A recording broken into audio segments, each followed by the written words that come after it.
நம்ம பார்க்க படம் சூரியோட கொட்டுக்காளி. படத்தோட கதை என்ன, சூரியோட அத்தை பொண்ணை மேரேஜ் பண்ணலான்னு இருக்க டயத்துல அந்த அத்தை பொண்ணு என்ன பண்ணுதுன்னா காலேஜ் படிக்கும்போது ஒரு பையனை லவ் பண்ணிடுது. அன்னைக்கு உடனே ஃபேமிலிலாம் என்ன பண்றாங்கன்னா அந்த பொண்ணுக்கு வந்து பேய் பிடிச்சிட்டு யாரோ வசியம் வச்சுட்டாங்க அப்படின்னு சொல்லிட்டு ஒரு சாமியார் கூட்டிட்டு போக பிளான் பண்றாங்க. அதுக்கப்புறம் என்ன ஆச்சு அப்படிங்கிறத படத்தோட கதை. காளி சூலி ஹோலி. ஹோலியா? அது மார்வாடி பண்டிகை இல்ல? படத்தோட கதையை கேட்டு படம் வந்து செம்ம வயலன்ஸா இருக்கும், வெட்டு குத்து அப்படி இப்படி நிறைய சீன்ஸ் இருக்கும், அப்படியோட ஃபன்னா இருக்கும் அப்படின்னு நம்ம நினைச்சோம்னா அப்படிலாம் எதுவுமே இருக்காது. படம் அப்படியே ராவா இருக்கும்.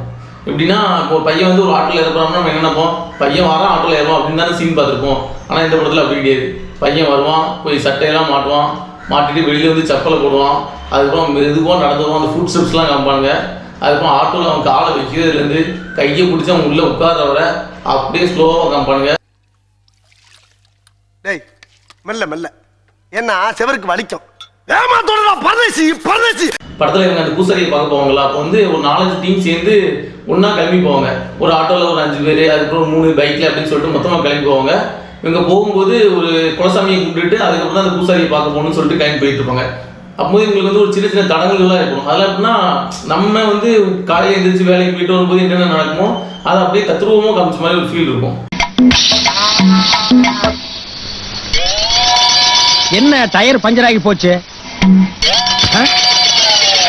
என்ன செருப்பு அருந்து போச்சு, என்ன ரத்த காவெல்லாம் வாங்குது. படத்தோட கிளைமேக்ஸ் பார்க்கும்போது ஒரு பாதி படம் பார்த்து ஃபீல் தான் இருந்துச்சு. பாதி படத்துலேயே இருந்துச்சு கிளம்புங்க படம் அவ்வளோதான் முடிஞ்சு அப்படின்னு சொன்னா அப்படி இருக்கும். அந்த ஒரு ஃபீல் தான் இருந்துச்சு.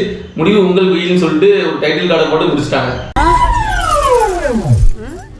என்னடி இது? படத்தில் மியூசிக் ஃபைட் சீன் அப்படி எதுவுமே கிடையாது.